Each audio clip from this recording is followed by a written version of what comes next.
Programa Em Comunhão da TV Aparecida, mais uma vez com você. Seja bem-vindo, meu irmão, seja bem-vinda, minha irmã.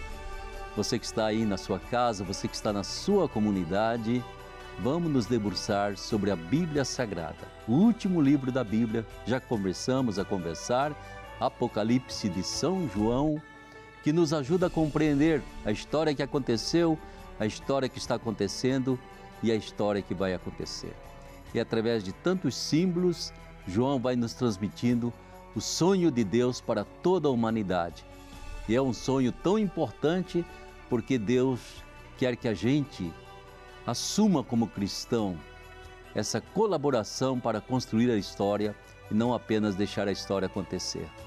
Nós não somos fatalistas, não somos fundamentalistas, nós somos comunidade cheia de esperança e uma esperança que se constrói.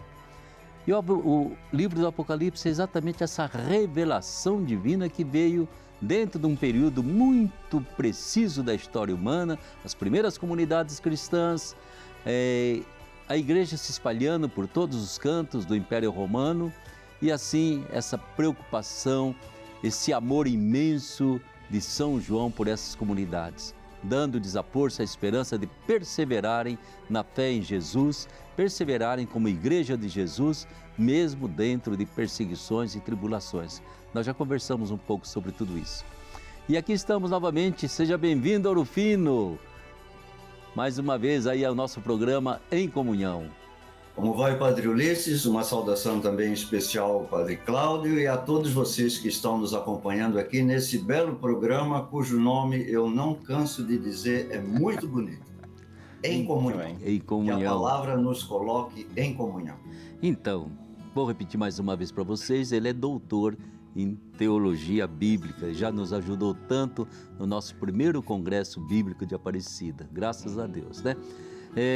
Bem-vindo também, Padre Cláudio Bus, mestre em teologia bíblica pela Pontifícia Universidade Gregoriana de Roma, deoniano de todo o coração. De todo o coração, Padre Ulisses. Muito obrigado mais uma vez. Também deoniano. Saúdo o professor Ouro Fino, é uma grande alegria poder compartilhar esse momento com vocês. Já começamos a conversar sobre o Apocalipse, né? E vamos continuar então nos debruçando sobre esse livro tão importante para nós, tão importante para todo cristão, e a gente gostaria tanto que você, ao abrir o livro do Apocalipse, abrisse sempre aquilo que você vai ler para alimentar a sua esperança, não só a esperança pessoal, vou me salvar, não vou me salvar, não, a esperança para a humanidade, esperança para o nosso mundo, que Deus mantenha você numa fé que o Papa Francisco sempre diz, cheia de alegria, cheia de esperança, porque a história do mundo está nas mãos de Deus. E Deus já nos deu o seu Filho para que tudo isso dê certo, viu? Apesar de todas as contradições. Mas vamos lá, vamos ver o card que a gente preparou para este programa. Preste atenção. Depois disso, tive uma visão. Havia no céu uma porta aberta, e a voz que antes eu tinha ouvido falar-me como trombeta disse-me: sobe aqui, que vou mostrar-te as coisas que devem acontecer depois. Na mesma hora, fui arrebatado em êxtase. Havia um trono colocado no céu e alguém sentado no trono. Aí está um texto que também abre a porta para nós para começar a refletir sobre o Apocalipse. Padre Cláudio, esse texto, esse versículo, o que é que chama a sua atenção? Primeiramente, me chama a atenção que, como diz o texto, em alguma versão, João foi arrebatado, né, ao trono, né, divino, e lá a imagem dos 24 anciãos, a imagem também do próprio Espírito de Deus que iluminava ou que conduzia João a esse momento. Talvez o termo não seria bem arrebatamento, né? Seria de que João entrou, né, como os profetas entraram, num momento de êxtase espiritual, né? Onde nós vemos além da própria realidade, ou vemos o profundo da própria realidade. Sim. E esses 24 anciãos, eles sempre foram interpretados como sendo as 12 tribos de Israel, mais os 12 apóstolos. Na verdade, eu interpreto como sendo as 24 classes sacerdotais que existiam no antigo Israel, né? Sim. No sentido qual? No sentido de que esta realidade da qual Jesus está posta diante do trono, enfim, na sua dimensão real, na sua dimensão também redentora, né, como Cordeiro de Deus, ele também quer realizar, né, na vida, no povo de Deus, um povo de sacerdotes, né? Onde se amplia a noção sacerdotal, que não é só um ofício, que não é só um ministério, mas que é a própria vida, ela é um sacerdócio, ela é uma vida de oferta a Deus. E são estes que agora, né, simbolicamente no número 24, né, estão lá presentes, representando uma grande, imensa multidão. Num certo sentido, a gente poderia dizer quase que a igreja do Antigo Testamento é a igreja do Novo Testamento? É justo, como disse o professor Rufino muito bem, né? Muitas questões são retomadas do Antigo Testamento. Então é preciso ter uma familiaridade. Nós às vezes não gostamos muito de ler o Antigo Testamento, até porque tem as suas dificuldades. Mas hoje eu sempre digo, hoje as Bíblias, elas têm tantas notas de rodapé, tantas introduções, né? Existe tanto material por aí que a gente pode realmente, né, se debruçar. Eu sempre digo, o povo de Deus ama muito a palavra de Deus. Então é um convite, né, para a gente poder ir aos poucos. Não precisamos compreender tudo num dia, nem numa semana, nem num mês. É uma caminhada que a gente faz. Exatamente, Vão se abrindo as portas aos poucos, né? É isso mesmo. É só ter um pouquinho de sabedoria e saber qual é a melhor porta para começar a abrir, né? Rufino, como que é que você vê esse texto introdutório aí do capítulo 4? Padre Ulisses, eu acho que o que tem nessa introdução aqui, a gente poderia conversar 1 hora. Em primeiro lugar, o versículo nos dá a maneira com que um apocalíptico vê o mundo. Ele vê o mundo em 4 esferas. Uma esfera mais ao alto, que é a luz inacessível, e uma esfera mais abaixo, que é as trevas, o Sheol, o inferno. E no meio tem o mundo conhecido. Só que tem o mundo de baixo, onde nós vivemos, onde está o João, onde está a comunidade, e o mundo de cima, onde as coisas acontecem. Para que a gente possa saber o que acontece no mundo de baixo, alguém do mundo de baixo tem que entrar no mundo de cima. Por isso que o João recebe um convite e diz assim: suba, saia de baixo e venha para cima. Porque o que acontece embaixo é reflexo do que acontece em cima. Só que a maneira do João falar é uma maneira totalmente em visões. Ou seja, a profecia em tempo de opressão, ela vai transformando a realidade em visões que precisam ser decifradas. Por isso que o João precisa de um anjo intérprete, de um ancião que diga para ele o que é que está acontecendo. Ou seja, o que o João está querendo dizer para o mundo de baixo é o seguinte: olha, gente, o que eu vi no mundo de cima nos enche de tranquilidade. Porque lá em cima está tudo resolvido. O que falta é resolver aqui embaixo. E porque nós moramos e vivemos, amamos, lutamos aqui embaixo.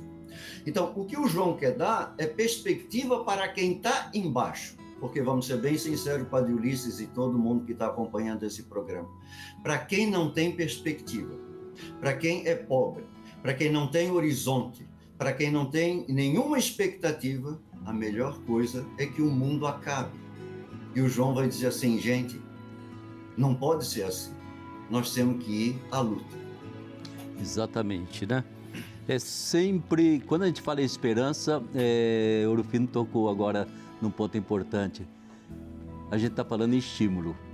A gente está falando em caminhada, a gente está falando exatamente não ficar sentado na poltrona da vida esperando o mundo passar, né? Ou a banda passar, como se pode dizer, né? Eu tenho que fazer parte dessa banda, eu tenho que estar tocando o meu instrumento. Mas é interessante porque exatamente nesses capítulos que eu gostaria de conversar com vocês, me dá a impressão que já entramos numa certa cristologia, né? Tá aí essa história de 7 selos, 7 trombetas. Sim. Parece que vai se manifestando, não sei, uma grande liturgia celeste vai se entrevendo, João vai percebendo, está acontecendo alguma coisa daquilo que o Orofino dizia, lá no mundo de cima, estão celebrando uma grande liturgia e esses 7 selos, 7 trombetas, novamente vem universalizar certos sinais que são importantes para a história. Como é que você vê esses capítulos aí pela frente? Então, a questão é quem é digno, né, de abrir o livro, né, o livro da vida, né? Porque o livro, talvez aqui não é no sentido propriamente material, mas Sim. é todo o desígnio de Deus que está no decurso da própria história. Quem é digno, né? E aí é o próprio Salvador Redentor, que é Jesus.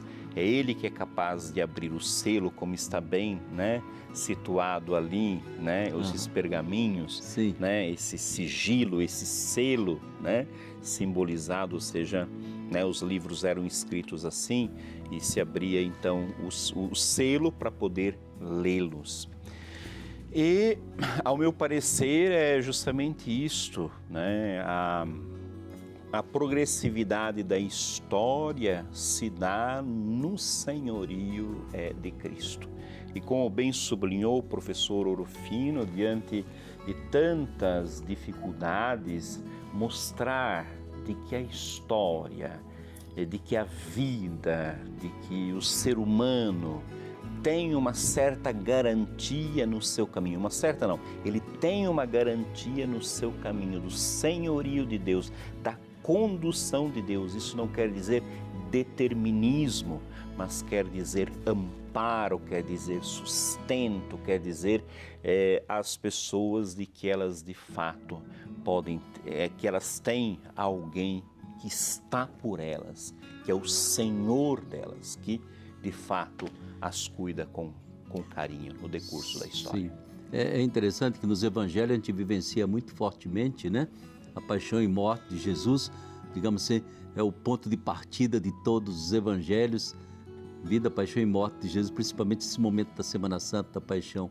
Agora no Apocalipse eu tenho a impressão de que nós estamos sempre com o Cristo glorioso, ressuscitado, aquele que já tem a sua vitória, né? E essa percepção de um Cristo que já é o Senhor, o Kyrios, não é apenas o Christos, mas é o Kyrios, né? E aí, Orofino, entram também certas coisas, por exemplo, 4 seres vivos. Como que a gente vai lendo e interpretando o Cordeiro, né?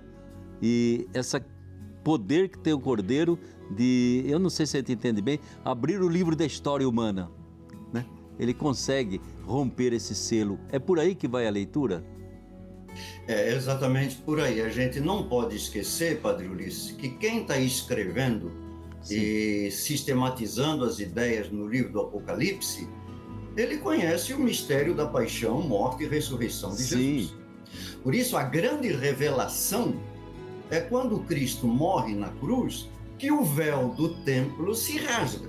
Ou seja, a crucificação de Jesus é o ponto máximo da revelação de Deus, a ponto do véu que protegia o Santo dos Santos se rasgar. Deus está revelado na sua plenitude no Cordeiro imolado.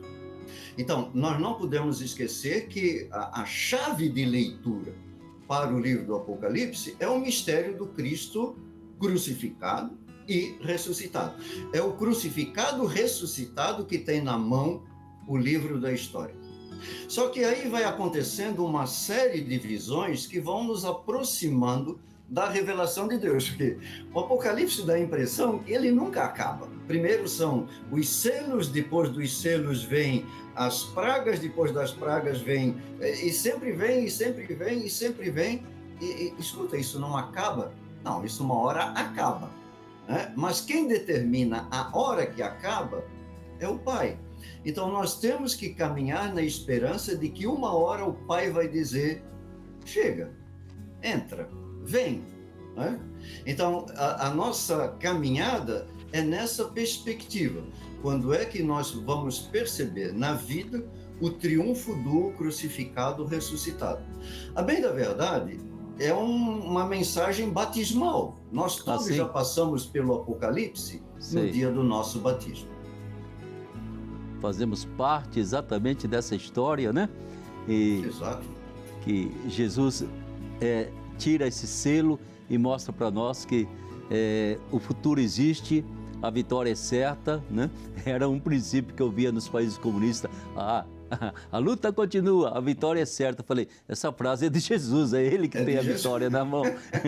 E não de um partido comunista, não vai conseguir nada disso, né? Mas é muito importante perceber, então, por exemplo, determinadas coisas, quando vai falar, assim, dos eleitos de Deus, né? Aquela história que, Cláudio, vão ser 144 mil, viu? E não sei se você está dentro. Vão ser 1000 anos ainda a gente vai ter para resolver essa história toda, né? Esse modo de falar assim, Cláudio, e de interpretar, e claro, estou dizendo, é sempre um simbolismo, né? Sim, é sempre um simbolismo. Mas a que conduz esse simbolismo? Esse simbolismo nos conduz a perceber que há uma grande multidão, né? Então já se falou, já se fez, né, diversas questões sobre isso, né? As 12 tribos de Israel, os 12 apóstolos vezes 1000, 144 mil. Já se disse sobre também as 12 tribos de Israel, vezes 12 mil cada tribo, 144 mil. Então, são diversas as formas como a gente chega a este número. Mas o central disto é demonstrar aqueles que de fato foram alvejados pelo sangue do próprio Cordeiro, né? Ou seja, né, vestem, né, a veste batismal, a veste branca, portanto, né, recuperam ou então trazem em si a vocação fundamental do ser humano, que é ser filho no próprio Filho. Sim. E aqui aquilo que o senhor tocava e também o professor Orofino tocava é o mistério pascal, mas é muito interessante perceber que a dimensão do Cristo ressuscitado, ou seja, se ele ressuscitou, ele já é a nossa vitória. Então não há por que todo esse medo, né? Precisamos confiar, porque ele é o ressuscitado. E se ele ressuscitou, né? E aí podemos reportar as cartas de Paulo em outros textos, se ele ressuscitou, ele também irá ressuscitar a cada um de nós, da mesma forma como ele próprio, né, foi ressuscitado. Então, esta vitória sobre a morte, a vitória sobre aquilo que, vamos dizer, que mais causa medo em qualquer pessoa, que é a cruz. E a cruz aqui pode ser entendida em tantas formas, né? A cruz da vida, a cruz da fome, né? A cruz da perseguição. São os flagelos todos. Os flagelos, né?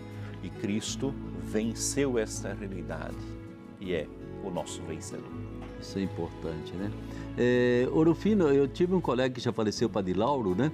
E me fazia lembrar sempre aqui de alguns textos do Apocalipse, exatamente essa história de 144 mil, que, como dizem alguns cristãos, se você aceitou Jesus, você está entre os escolhidos, o resto está condenado, né? Mas eu gostava demais, se não me engano, aqui no capítulo 7, né? Quando ele diz assim, olha, eu olhei para os 4 cantos da terra, eu vi uma multidão imensa, que vai muito além dos 144 mil, né? Que estavam assim, junto ao Cordeiro. E Padre Lauro dizia sempre, a gente olhava lá da nossa paróquiazinha na periferia de São Paulo, a gente olhava aquela multidão imensa, casas, casinhas, aquele São Paulo que não tem fim, né? Eu falei, Lauro, como é que a gente vai conseguir levar o evangelho para todo esse povo, né? Ele me dizia sempre, não se esqueça, Deus não é perdedor. Não é que o diabo vai estar cheio de gente e o céu tem um grupinho de 144 mil, não. Deus não é perdedor. Essa multidão aqui vai toda para Deus, já está em Deus, né?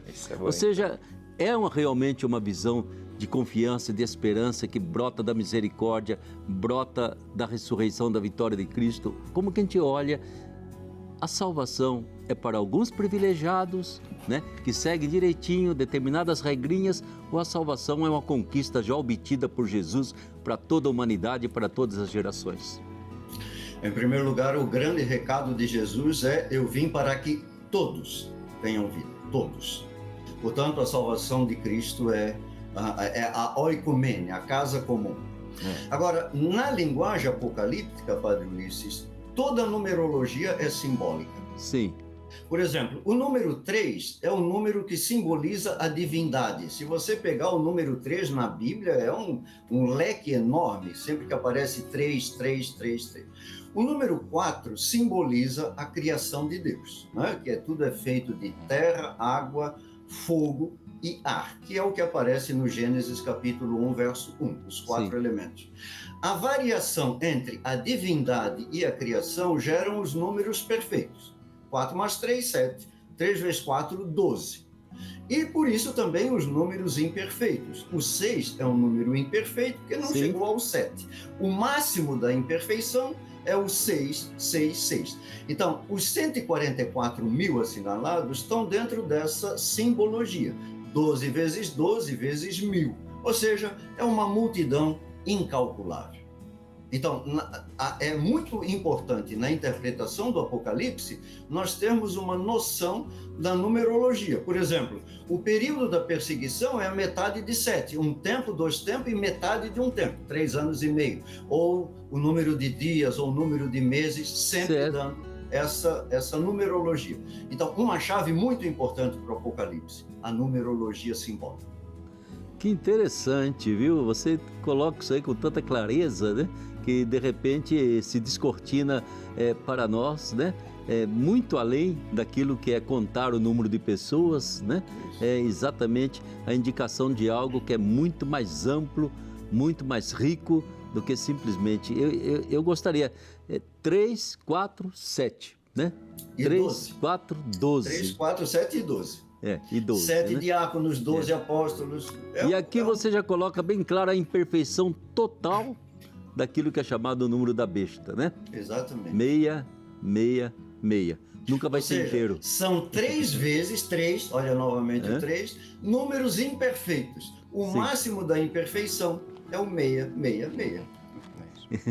Isso é muito curioso, guarde bem no seu coração, entende? Aquilo que nessa numerologia simbólica o Apocalipse vai revelando para nós, né? E esqueça a nossa forma de ficar contando as coisas pelo preço que elas têm, que não vale a pena, né?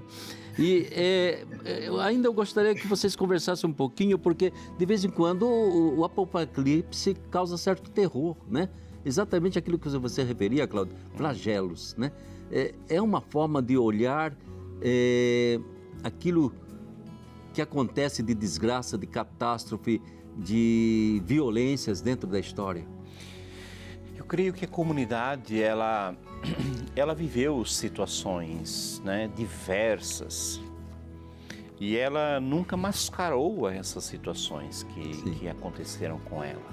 Na verdade, a comunidade foi muito realista, né, em perceber que, de fato, né, a realidade é conduzida por Deus, mas a história, o caminho da história, não é sempre bem assim. Ou seja, existem diversas situações em que a gente realmente acha que é o nosso fim, é o fim, né, da humanidade, enfim, é uma realidade que nós nos assustamos. Então, esses flagelos colocados de forma simbólica dentro do texto, que são flagelos ligados propriamente à realidade do mal, demonstram um tempo específico, né, que a comunidade vai viver, né? Mas esta não é a palavra final, né?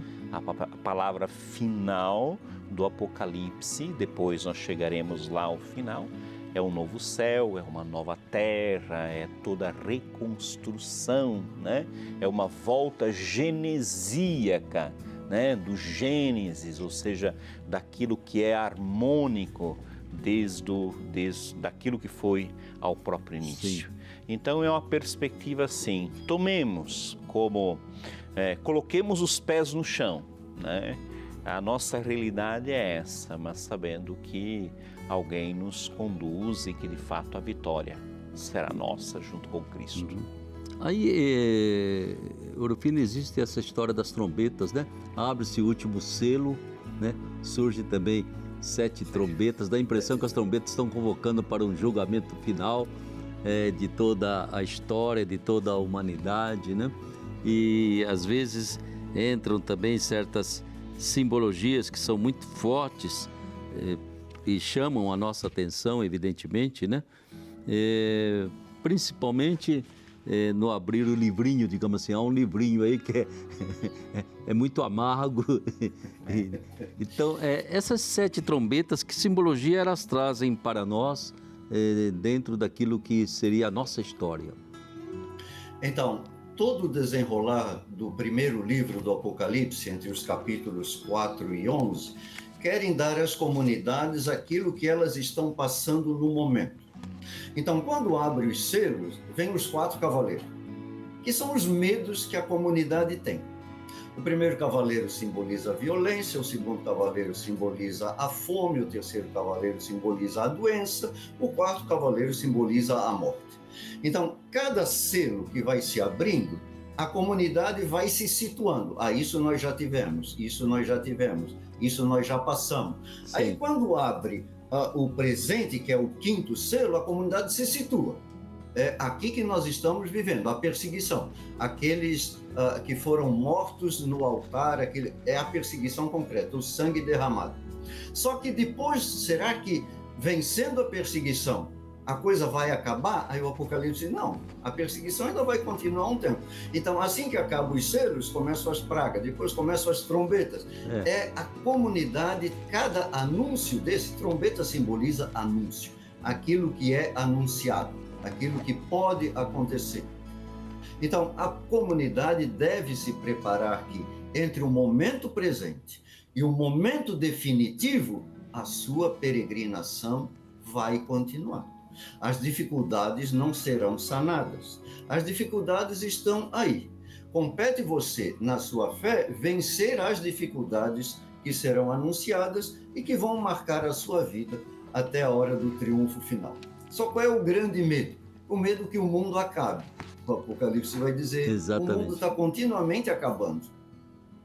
O mundo está continuamente recomeçando. Depende de você, do seu projeto, do seu processo e da sua vida. Porque uma hora, também para você, o mundo vai acabar. Exatamente. Uma coisa interessante, assim, que o professor Orofino tocou e que me dá, assim, obviamente, não a impressão, mas a certeza de que Deus não é mágico, né? Não é uma magia. Não é uma magia, exatamente. Não temos uma magia. Então, muitas vezes, através do Apocalipse ou de outros livros, nós pensamos assim que Deus é mágico, que as coisas vão acontecer assim de repente, que a realidade ou uma cura vai acontecer de repente. Até pode acontecer, mas não é esse o caminho proposto pela Escritura, né? O caminho proposto pela Escritura, ela tem diversas nuances. Tanto a dimensão da cruz, a dimensão da perseverança, também nas dificuldades, a dimensão do aprendizado com as dores, com as dificuldades da própria vida, né? E a fé, que é justamente esse processo regenerador da própria existência, né? Então, às vezes, nós esperamos, assim, algo que caia do céu automaticamente naquele momento que eu peço, né? Mas o caminho de Deus creio que seja, ao menos o que está na Escritura, é um outro caminho que Ele nos traz. Não de abandono, né? Sim. Ao contrário, um Deus que cuida de nós e que nos ama profundamente, mas não um Deus mágico.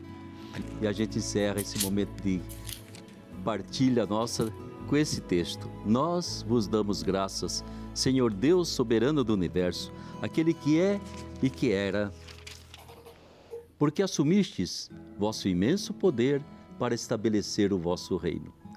As nações tinham se enfurecido, mas chegou a vossa ira e o tempo de serem julgados os mortos, de recompensar vossos servos, os profetas, os santos e os que temem vosso nome, pequenos e grandes. Chegou o tempo de exterminar aqueles que exterminam a terra.